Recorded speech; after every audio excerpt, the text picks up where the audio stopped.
Pop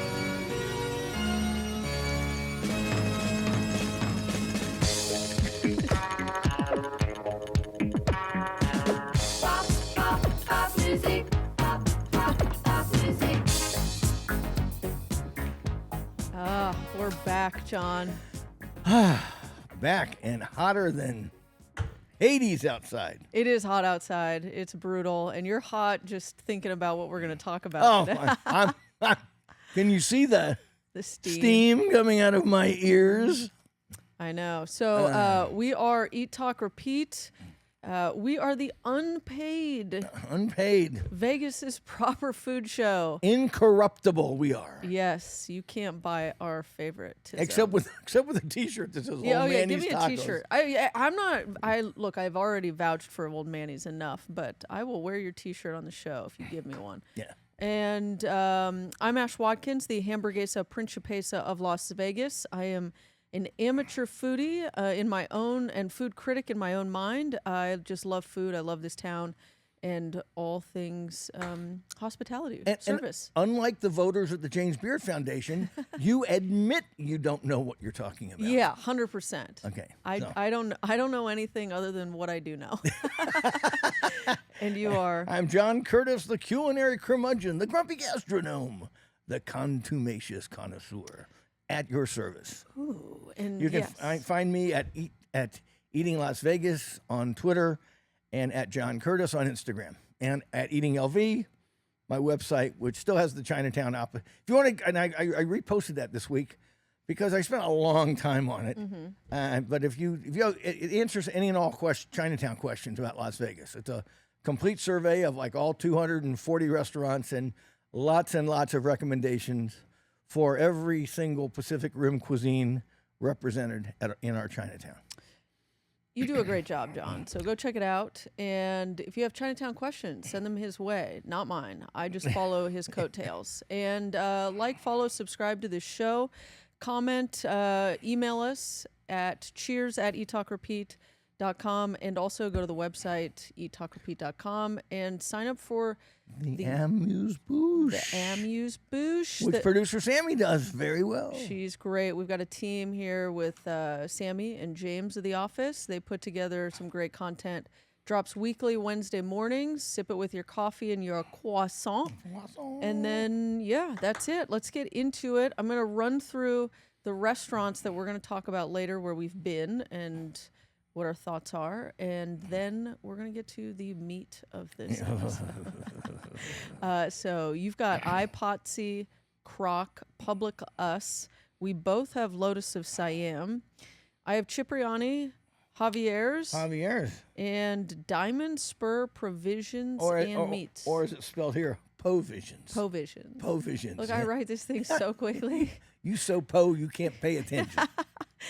I can't afford spell check. Yeah. Diamonds. I'm dying to hear about Diamond Spur Provisions. That's Mark Maron's place out on the north. Fort Apache. Sort of southwest part of town. Yes, thank you. So we'll get to that later in the episode, but we're going to start with food news you can use. Drum roll. And it's just I'm not ready for this. It's just but we spoke about this last night, and you were brilliant, giving your counterpoints to my point, or actually illuminating on my points with a certain level of well-balanced erudition. I have to commend you there. Thank you. Trying to see all sides of it. I simply am incensed. Okay. Well, for anyone who doesn't know, the James Beard Foundation hosted their final award ceremony on Monday of this week, June 15th, I believe it was.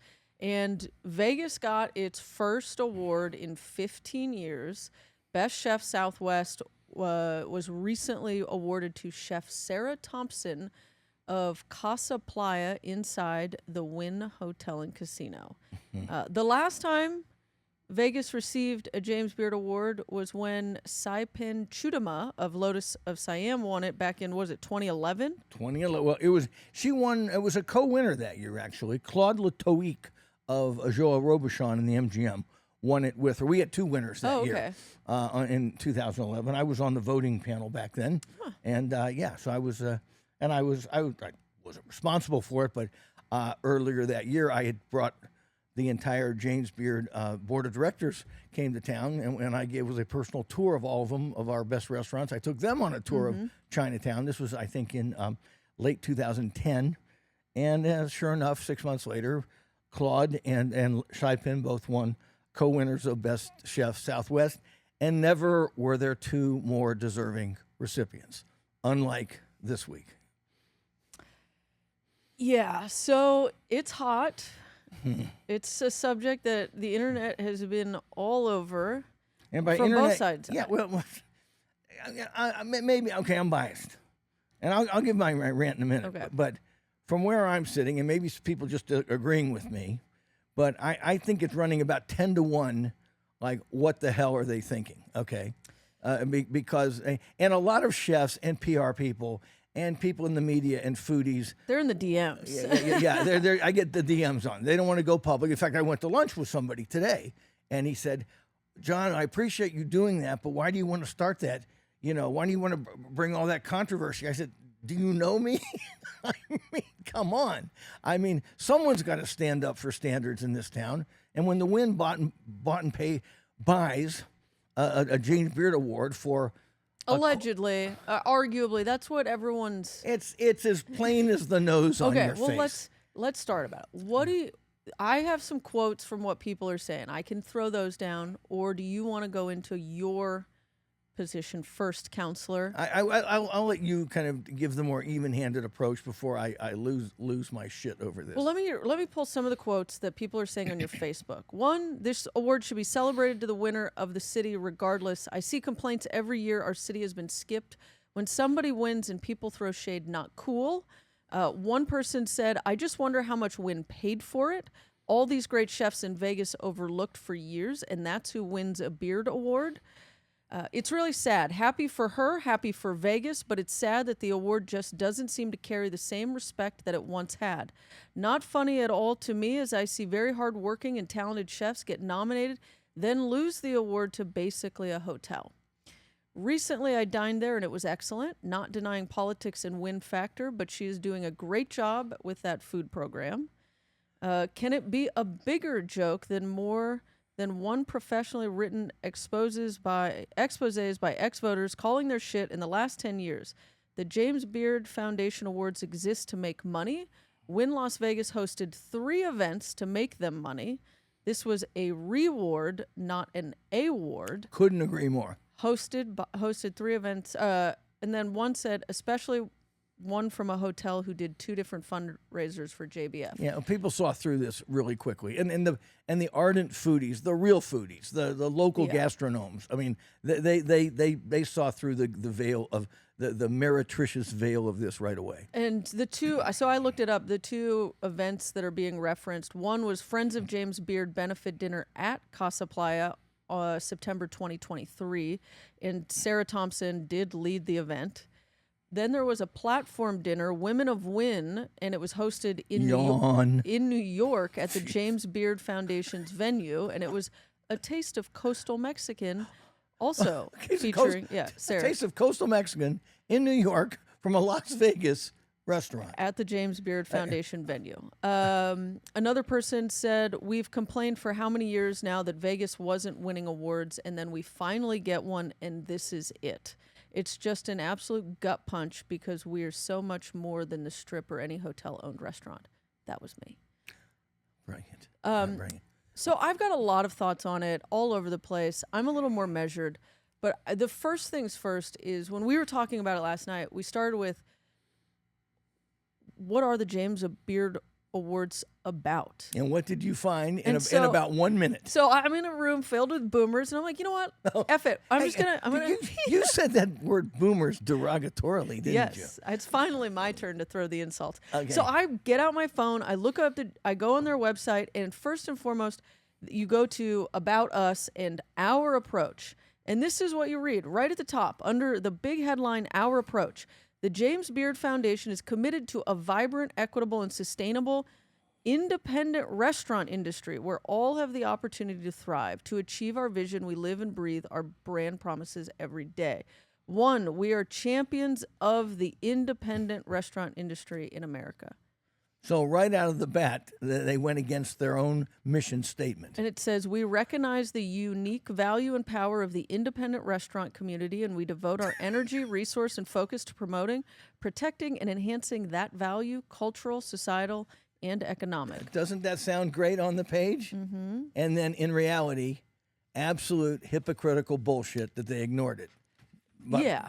And so I think that's where that lights the fuse to where you're coming from. And it's not just me. I mean, first of all, to the people who go, Vegas should be happy that we won. No, this is not about Las Vegas.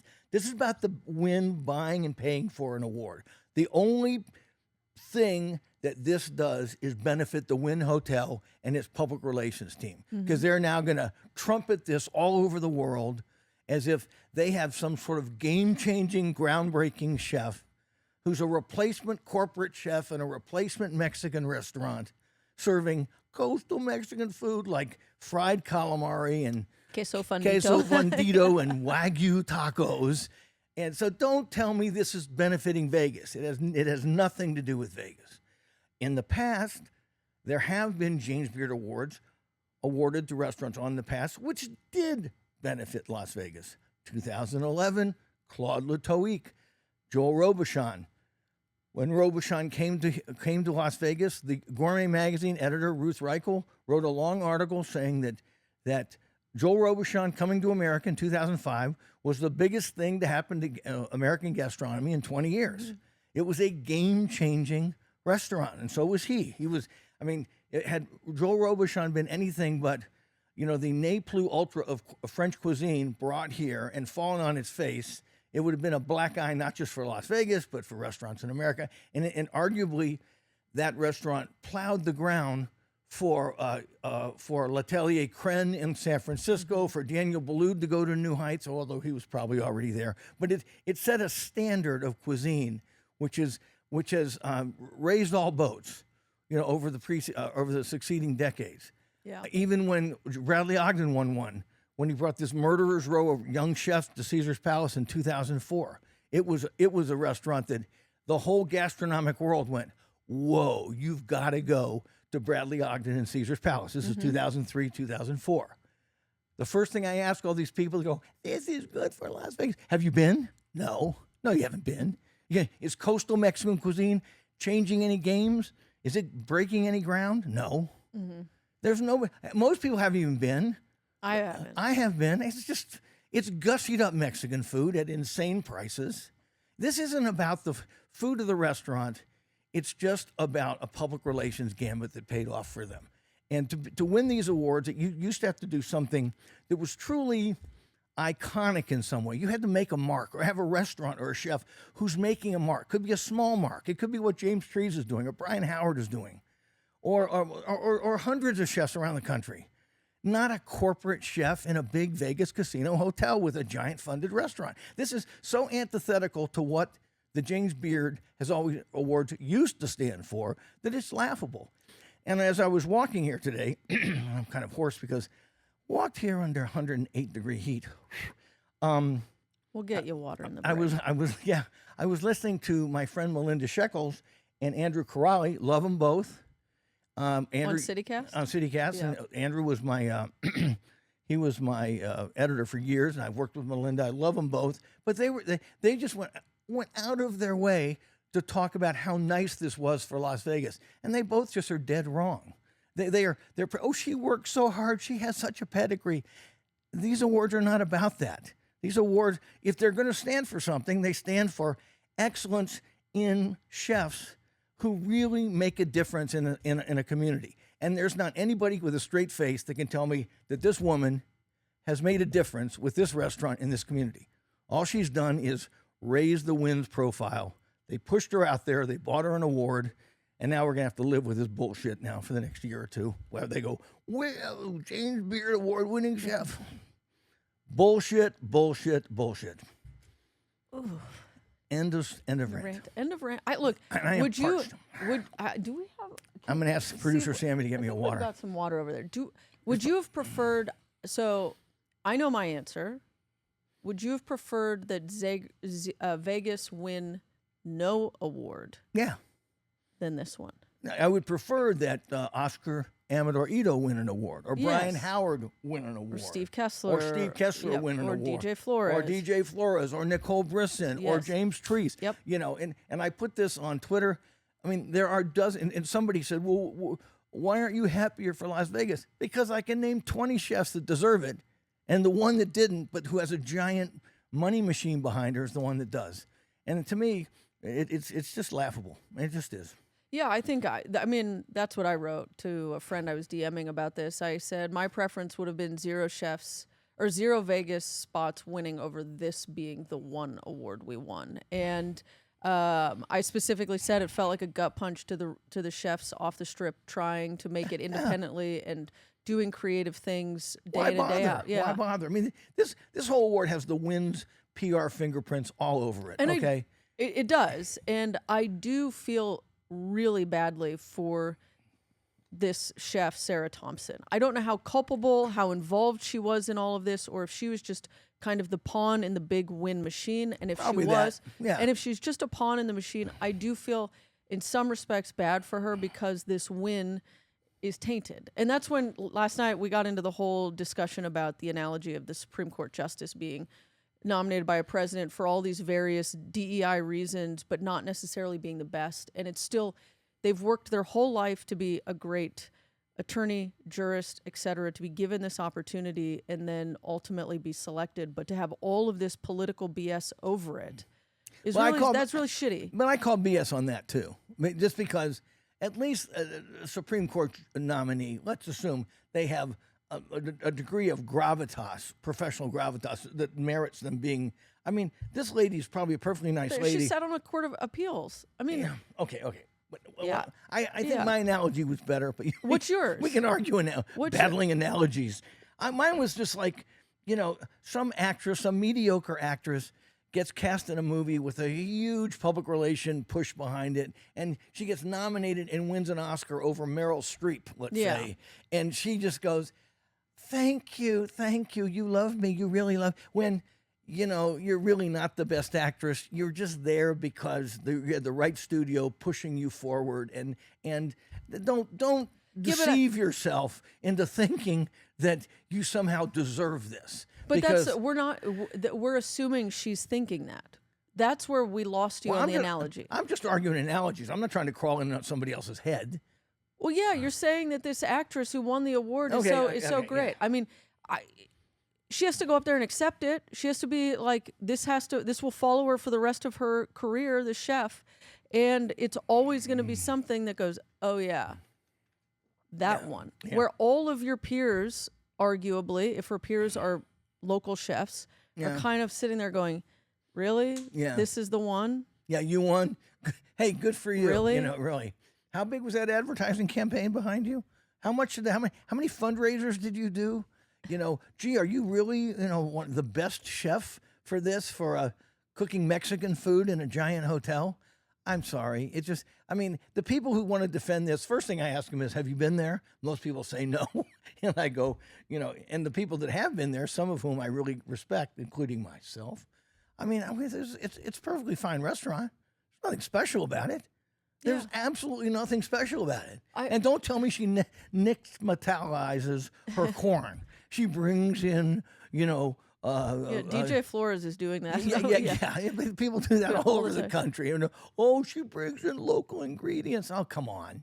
That's just a bunch of PR hype and BS. It's just, But then there's the one where you go, don't hate the player, hate the game. And that's what I think I don't hate on her. I'm sure she's a perfectly fine person. We're hating on the awards. What I'm hating on is the devious, calculating, craven Wynn PR machine behind this. That's what I'm hating on, not the chef herself, right? Or not even the restaurant. I know people involved in this thing and what they do and the levers they're pulling behind the scenes to get this done. And so that's what I'm hating on. It's not the chef or the restaurant. Restaurant's perfectly fine. It's not an award-winning restaurant, but that's not what I hate. Don't you think this was like almost somewhat fatal to James Beard? I'm hoping. Yeah. Like this was the one that, like, the Emperor Has No Clothes. Like this was the award that we're like, we've been yelling for 5 years, 6 years, like since I've been doing this, like this shit sucks. These are rigged. Why isn't Vegas getting recognized? And then finally they come out and do this, and we're going, oh, got it. Now, okay, I see. The last time I start championing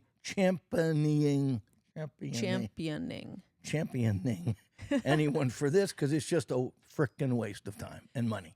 And like you said, this isn't going to make a difference one way or another. And I remember last year, the year before, when Steve Kessler was nominated, he was telling me about how many new customers he was getting when he was out in Henderson because of the nomination and the press around the James Beard nomination. He was like, I don't know how many covers I'm getting more because people are coming in and like, oh, I saw about your recognition by the James Beard. It made a difference to him. It made a difference to this individual restaurant. And it'll make no difference except to the egos of the people in the Wynn PR team. Okay, that's it. And we talked about this last night. I go, it's really interesting because I think of all the Wynn-owned restaurants, she is the chef with the most arguably justifiable pedigree, like that they could put up for it. Other than I think Rubenstein, but he just got there at Sartiano's. I just don't see that big corporate hotel restaurants, unless they're doing something phenomenally, again to reuse the word, change the game. Yeah, I don't see why any of them, deserve awards. Okay, because it's just a giant corporate hotel operation with huge money behind it. I mean, she's not slaving behind the stove. She's not doing what Saipan Chutama did. She's not even, she's not, she doesn't have to negotiate the lease. She doesn't have to hire the employees. She just has to show up and buy the ingredients. She's probably definitely not having to worry too much about her P&L and all of her you think she worries about the light bill? Yeah. Not at all. Okay, so you really want to get granular here.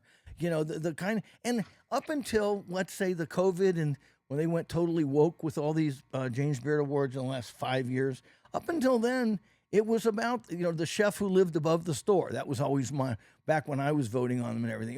It was that smaller restaurants. Every so often, Bradley Ogden would win, a Joel Robuchon would win, but usually they had something really special to recommend them. But the James Beard wanted that small little restaurant, family owned, where the guy suddenly everybody was talking about it. I mean, the Highland Inn in Birmingham, Alabama was a good example, but I won't go into this. But a restaurant that's been there for decades.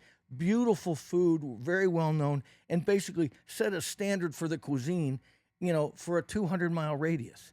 Places like that, Now we're talking Wynn Hotel Mexican restaurants. Jesus, I mean, you couldn't write a joke bigger than this. Should we start our own awards? Yeah, we should. Yeah. Okay, well, we're pretty much beating this horse to death, I think. But if you want to, I posted one other thing. I posted one other thing on the internet today. I just reposted the picture of Saipan Chutama's award and saying, remember when the James Beard only gave awards to independent restaurants helmed by groundbreaking, game-changing chefs? Well, neither do they. Yeah. They don't remember this, and it's just sad. Well, and I'm going to anticipate someone's going to come at you with the Joel Robuchon win being an MGM, but that was owned by Joel Robuchon. It was owned and run by him. Yeah, it was MGM. Well, some of the employees were MGM, but Robuchon's operation was a Robuchon operation. Yes. He just didn't slap his name on the door. Right. And I will defend, like I said, with Gourmet Magazine defended that move because they said it was so groundbreaking to have the chef of the 20th century coming to America and putting their very first restaurant in Las Vegas. That's a game changer. Coastal Mexican. I think I haven't been to Cantina Contramar either, and I think that's more interesting to me than Casa Playa.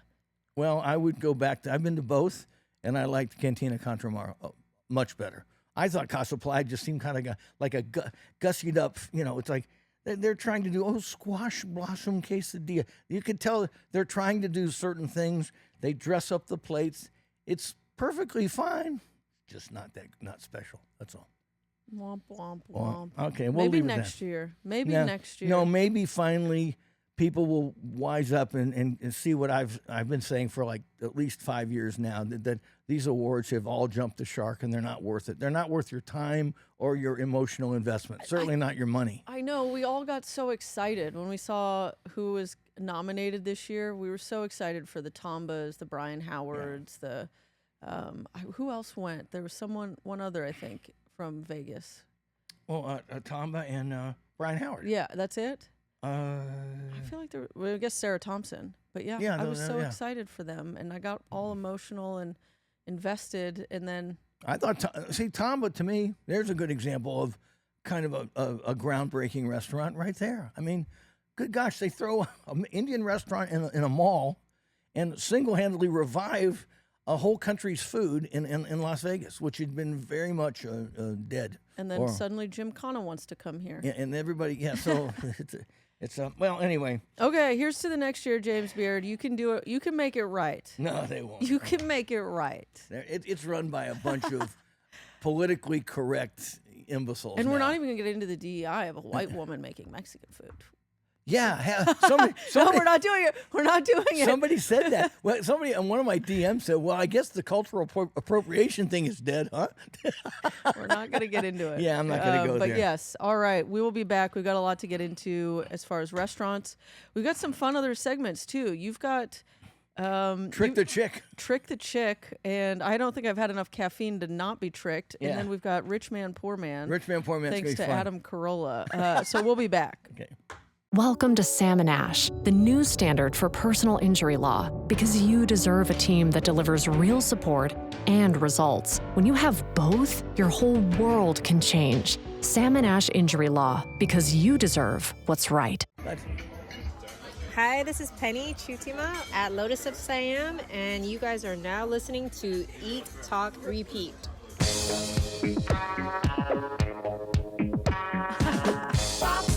Pop music. Pop music. I'm liking these little intros with the chefs and the owners. I figure I might as well make myself useful when I'm in all these restaurants. Yeah, and we're doing all the work over here. So John's like, I'll get you an audio file. Yeah. Okay, where have you been, John?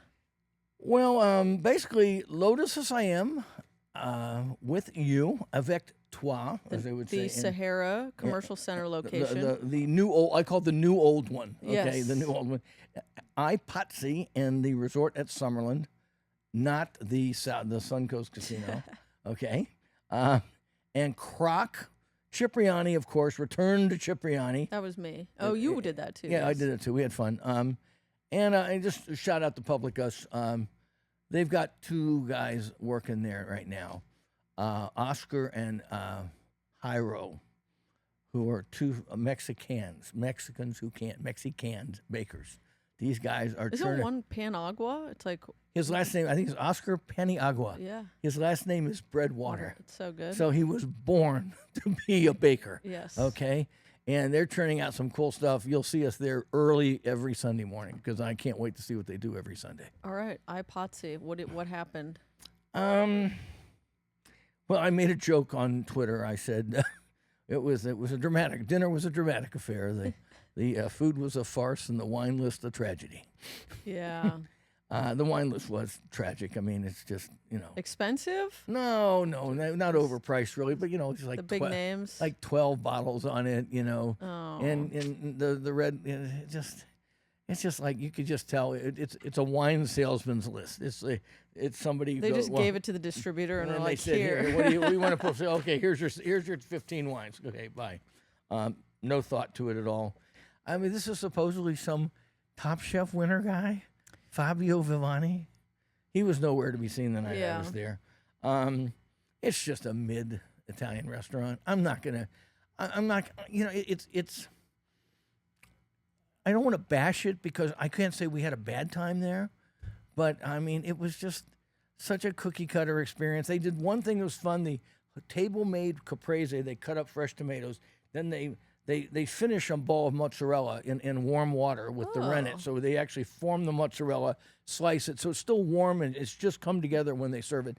Nice little thing, a really nice little appetizer. They say it's for two, it'll feed four. And then we had a true Alfredo, not with cream, but just a lot of butter and cheese. And I really liked the fettuccine Alfredo.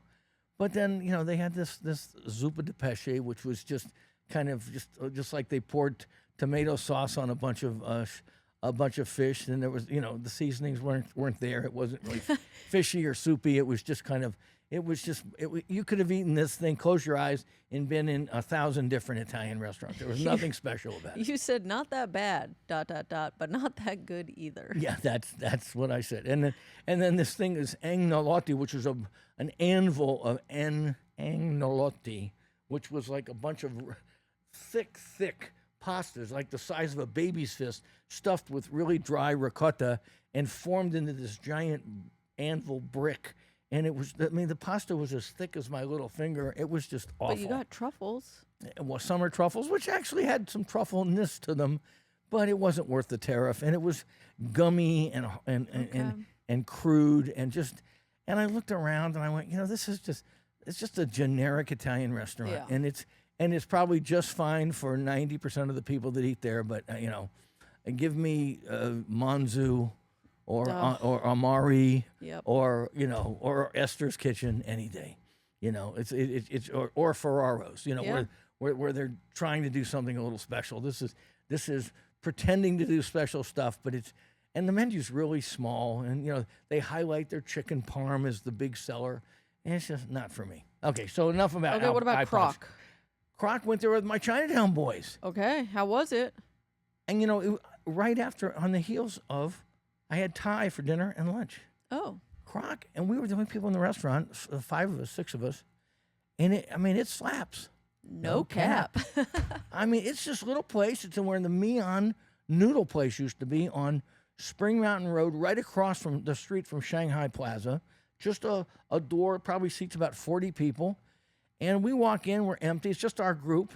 We bring our own wine. They charge $25 corkage, no problem there. And I'd been there once with a food gal and really liked it. TK is the chef there. I looked around, I recognized the waitress, and I said, "Are you still serving the full menu?" Because you kind of walk into an empty restaurant at lunch, you kind of wonder who's in the kitchen. And she went, "Oh, yeah, okay." And I went, "Fine." So my boys, we ordered like 10 things. Wow. And they weren't Lotus of Siam quality, but they're just a skosh underneath it. Not bad. Really good. Not bad. Really good. Lunch. With the crispy rice, the mee crab thing, with the boat noodles with shrimp, which we have with the larb. We had the isan sausage. We did a curry, kind of a beef curry. I thought was kind of not that hot, but of like 9 different things, only one was that I find myself not being that impressed with. Okay. And a crab fried rice really slapped. Everything was great.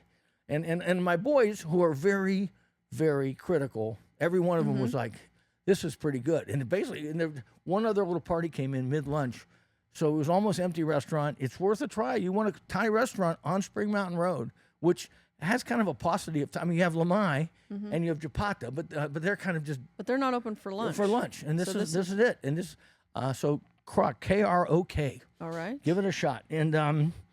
And then we went to Lotus, and I'll let you pick it up from there. What do you think of Lotus of Siam? Because that was the new old Lotus, as I call it. I've been excited to go in this place since day one of moving here. And first of all, it's open, but it doesn't look open. The front is still looks like it's locked up. It actually still has the padlock on the door.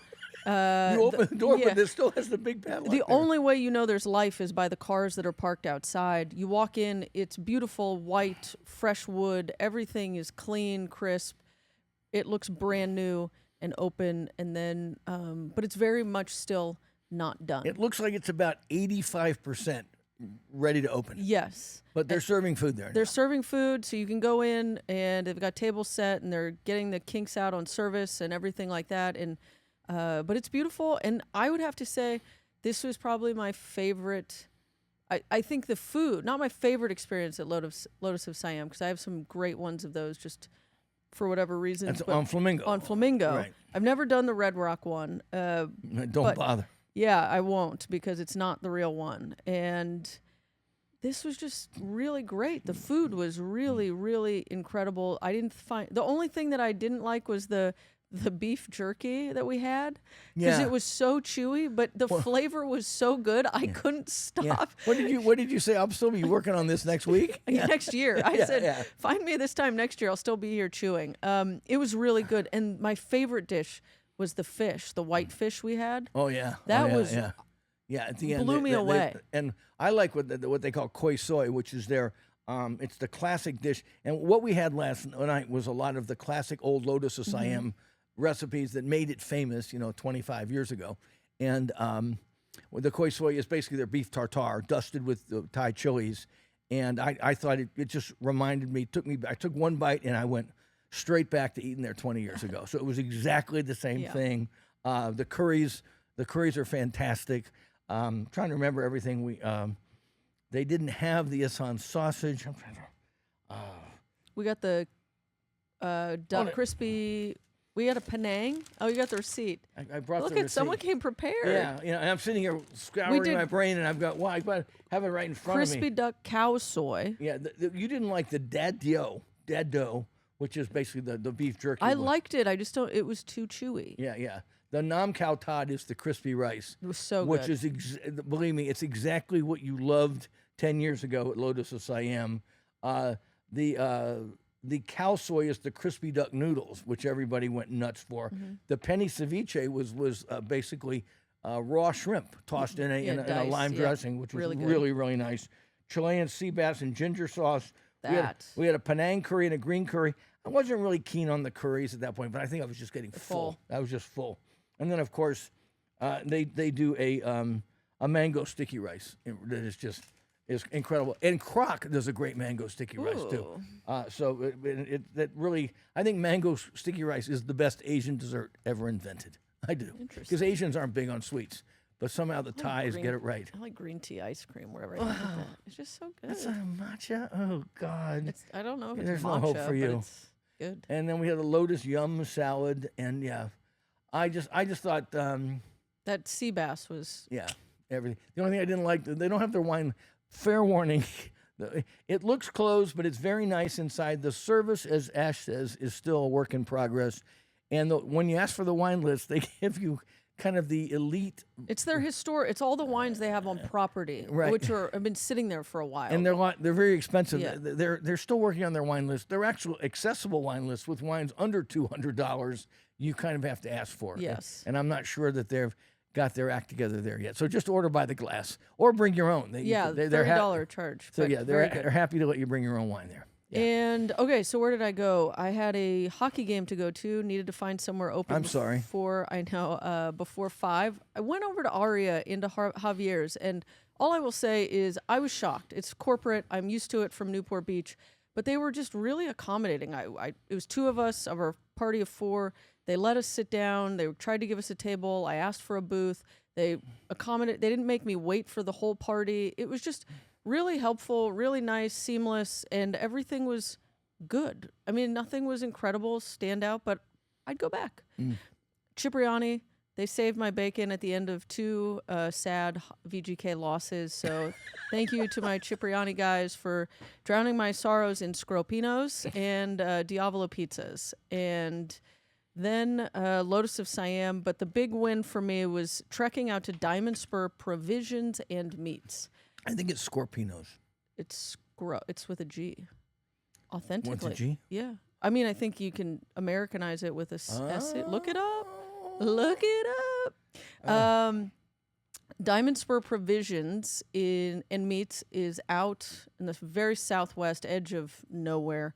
And it is owned by a ranch. And so there's no middleman. So the prices are very reasonable. And they're a butcher, and you can go in and get cuts of meat. You can get sausages, etc. They are doing rotisserie chickens. Is this where you prove me wrong? You're looking at me. No, you're right. I'm right? Well, it can be spelled either way, but Yeah. Scropino. I think Scropino is the way you say it. It's not a hard G. It's more of a Scropino. Okay, and I said Scropino. And but yes, it's We're splitting hairs here. We are splitting. Hey, I've had people. I've had some food snobs say, "Ash mispronounced that word. Oh, you my need to gosh. correct her." And I went, okay, Yeah. what's the word I mispronounce? Nduja. I always say Oh, yeah. Nuja. And people, Well, there's both. but people are always. Yeah. I don't stand F on off, ceremony. people. You get what you pay for. Yeah, exactly. And when you start subscribing to this with cash, we'll get our pronunciation. But okay, Diamond Spur Provisions. let's It's get back. really cool. If you, I drove 30 minutes to get there and ordered everything for the price. It is absolutely unbeatable. You can get a hot chicken Caesar Hero for $11.99. It could feed 4 people easily. So it's a butcher shop with a lunch counter you can order from a counter? Yep. You Okay. walk up and you tell them, do you want butcher meats or do you want food? And they'll prep the food and you can get. Where is it?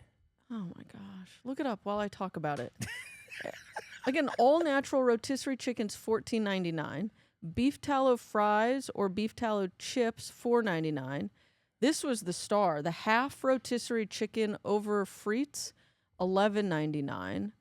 Apparently, I didn't get it, but the chicken parm is to die for, and that's only $12.99. And then we did a cheeseburger for a quarter-pounder cheeseburger for $6.99. And you can get a steak frites for $17.99. It's basically in the middle of I freaking said nowhere. I said it's the end of the world. It's like 40-minute drive from here. 30.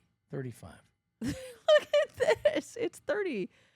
You're Okay. going at 4:35. But look, go check it out. It's actually really cool. If you live in the middle of nowhere in the southwest of town, Or okay, you're on yeah. an adventure for a fresh, all-natural rotisserie I mean, chicken that you're not getting at I Whole mean, Foods or Sprouts. I don't know if this will show up, but if on the map there, if you look at the I know, it's the map, edge of It's nowhere. literally on the very end of the civilization in the southwest end of civilized Las Vegas, right there. I didn't lie. You didn't lie. I mean, oh my goodness, yeah. But it it's is. really good. And it's got a retro vibe inside. I liked it. They're very helpful. And you can go like dirt biking right out the back door if you wish too. Yeah. So I mean, what's better than And that? they've got soft serve. Okay, will it make it? Yeah, I think it will. Okay. And I think they're going to open more. Hey, are we forgetting are we going to do our ratings like favorite part, least favorite part, rate 1 to 10? My favorite part of the Diamond Spur Provisions was the half roast chicken over frites. Okay, least favorite part. Getting there? Yeah, Getting there. Rate it 1 to 10. 8. Well, I'm generous. I'm nice. Jeez. Easy critics. That's a softie. Just like the ice cream. Yes. Just softie. Okay. Would you return? Obviously, you would. Obviously. Okay, Ai Pazzi, let me give you this on our favorite part. I would say the fettuccine, the tableside fettuccine, the tableside mozzarella was fun. The least favorite part was the fish Ugh. and the gummy thick agnolotti. Would I return? No, because it's just so generic, and I'd rate it 4.5 out of 10. Okay. So I mean, A Lotus. Lotus, of course. I don't have a least favorite part. Get your wine act together, Penny. Ha ha ha. Ah, But favorite part, everything on the new Old Lotus menu is straight from the Old Lotus playbook. And I think once they get up and running, which will be towards the end of the summer, I think it's gonna hit again just as big as it was 20 years ago. mine was the sea bass. Sea Loved bass. it. Yeah, but the sea bass, I love it on here. It says sea bass, no spice. Did you ask it specifically for no spice? No, I want. You're such a gringo. They're though. looking at you, or they were No, looking at our friends and going, they can't handle they it. can't handle. You can't Yeah. handle the truth. Okay, or the spice. Okay, yeah, of course we'd return. I mean, I plan on making Lotus of Siam my personal canteen. So I'm going to give it the new Old Lotus is right now. It's a 7 out of 10, Yep. and it'll soon. And when they get their act together, it'll be a 9 out of 10, like it always was. Okay. All right. Let's play a little game. Okay. We play a little game. Yeah, I'm Play a ready. little game. Okay. Before we get to listener questions, I want to talk to comments. Okay. So we're talking about pasta, so I thought it'd be fun. I thought I'm going to see if I can stump you. I'm not going to ask you an open-ended question because that's kind of cruel. Okay, but I want to. I'm going to get my AI chat bot Yeah, up. and you can't look at anything. You can't look this Okay. up. And Sam, you can't look it up either. Can't help her. Okay, we're all acquainted with lasagna, Italian food, lasagna, Yep. right? So lasagna is kind of a funny word to think about it. Lasagna. So is it? I'm going to give you 3 options for what you think it is. Let's see, and I guarantee you it's one or part of one of these 3. Okay, is lasagna Roman slang for a lazy way to make pasta. Lasagna, Yeah. Roman slang by layering it, throwing it in the pan. It's an Italian word for the noodles themselves, the long, flat noodles. Yeah. That you put in, or is it a Latin word for a commode? I'm going Roman slang. For a lazy way to make a pasta? Wrong. Is it commode? It's a Greek word for a chamber pot. Okay. Why? It comes from a Greek word, lavoir or lavor, which was what you basically sat on to Yeah. do your business back in the day and emptied out. And it was a Greek word for that. The Romans would make lasagna by layering noodles in a giant pot, and they started using they bastardized the Greek word because the pot reminded them of a chamber pot. That's funny. And so they called it lasagne, which is sort of a Roman slang for lavoir, and it became lasagna. Oh, that's fun. So lasagna is basically a bathroom term for a toilet. No wonder I love it so much. Oh, that's fun. See, you learned something I look today. at that, finally. Yeah, okay. I'm full of these, by the way. I can't wait. Yeah, I so- think people will like this because they'll Okay. learn something too. Okay, you suggested another segment to this. I think you got it from Adam Carolla. I saw that. And loved it. What was it? It's called Rich Man, Poor Man. And we're going to do dining edition. And the gist is, what are things that rich men and women and poor men and women have in common when it comes to food. when it comes to food? And it really, in other words, the middle class, none of this amount, the middle Yep. class does it's not the, apply. It's the ends, you It's know? the two ends. You're you really go- rich or really poor. You go so far out on the ends that you meet again. And so mine were, they both eat raw meat. The rich man with steak tartare and the poor man with just undercooked meat. or he can't afford to cook it. Yeah, he doesn't have a heat source. Or over some sterno. Yeah. Both don't eat food in their cars. The rich man, because his car is too nice to do such a thing, or he doesn't go through drive-throughs, and the poor man because he doesn't have a car. Okay. Both skip the bread basket. The rich man because of a keto diet, and the poor man because he can't afford the upcharge. Very good. I think I can top those. Yeah, I though. think yours win. Okay. Both rich man, poor man. Both eat awful. You know, the organ meats. Yeah. The rich man does it for status. The poor guy does it out of desperation. Okay. They both hang out at Taco Bell. The rich man because he owns 20 of them. And the poor man because it's the only place he can afford fast food. That's okay? funny. Rich man, poor man. Neither has ever eaten at an Outback. Yep. This is my favorite. This is a good one. My favorite. Both have an outdoor refrigerator. Yes. The rich guy in his backyard or his barbecue pit, right? Of course. Okay. Both are on a first name basis with a chef. The rich guy has status, and the poor guy because he's married to one. And then my favorite is both the rich man and poor man. What they both know all about wine grapes. The rich guy because he's a snob, and the poor guy because he picks them. Oh my gosh, this is funny. If Yeah. you've got one, If you got one, send it in to put us. in the Okay. comments. All Send right. it to us. Well, thank you, Adam Carolla, for that inspiration. That was good. I All right. like it. Listener comments and questions, and then we're going to wrap this puppy up. Ash, John, and team, I need a recommendation for a late night dinner after 10 on a Sunday night. I was thinking about Raku, but they are closed on Sundays. I need help. Any suggestions? Herbs and Rye? Herbs is open late. Ichiza is open late if you like. You have to like very authentic Japanese food. Late night stuff. Peppermill, just because it's the peppermill. Yeah. If you want to go there. Trying to think if there's who else does late night menus on a Sunday night, a late night dinner after 10. I don't know, but George, I'm gonna think about this because I know there's a nice place recently that was talking about being open late. I don't know if it was Kessler because of being next to.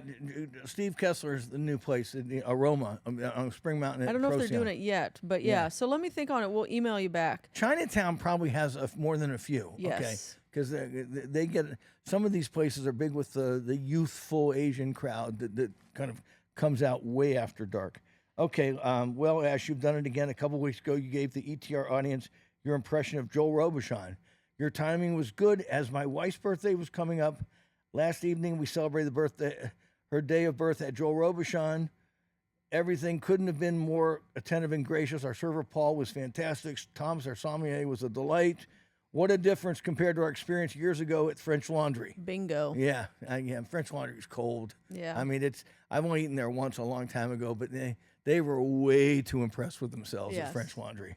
Okay.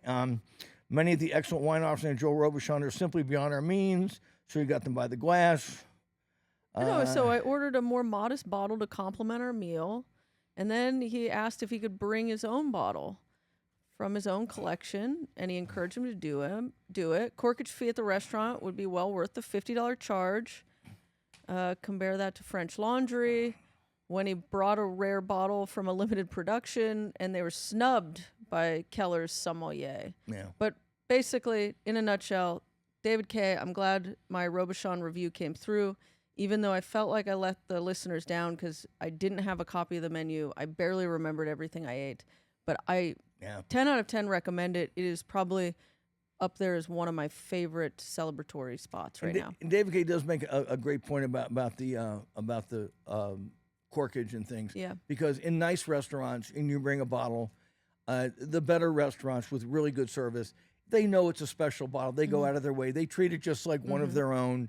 But in a snooty place, it's sort of like, well, you brought it here. I'm pouring it goodbye. Yep. You know what I mean? And that's no bueno. I mean, and Robuchon would never do that. So glad you love that, David K. So Balbom, John, do you think all whiskeys you can't pair with food or just Scotch? I agree. Big on no on Scotch.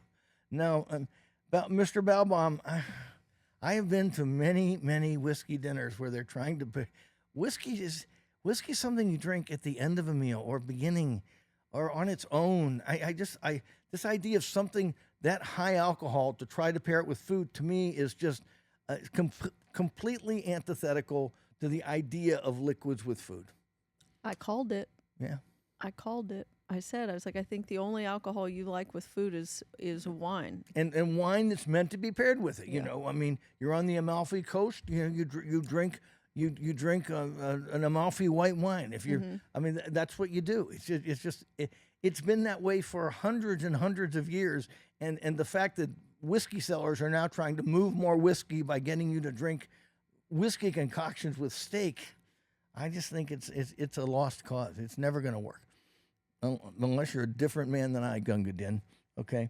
At Revums on YouTube, put some pressure on 1228 to step up their miserable coffee. Yes. The food gal says this all the time. Yeah, there was a period of depravity. I would stop at 1228 for a pastry and then go pick up a coffee at Vesta. You are so right. Revums on what's that? Yeah. YouTube. YouTube. Yes. Boomer. Yeah. It's a boomer. What's YT? I call it vlog, right? It's vlog. You call it vlog. Okay, we got to wrap this up. Josh and Rachel on YouTube. I'm catching up on past episodes and we're listening to this on Apple Podcast and had to come over here to see John's pet peeve. That's why we do the video, people. John, you were so animated. It is so great. Yeah. So everyone, I recommend it every so often. You should hop over to YouTube and see what he looks like. And my pet peeve this week, the James Beard Foundation. Yep. I'll second that one. Co-signed. Bon appetit, mes amis. I cut my finger. Oh, boo-boo. That's why I don't cook.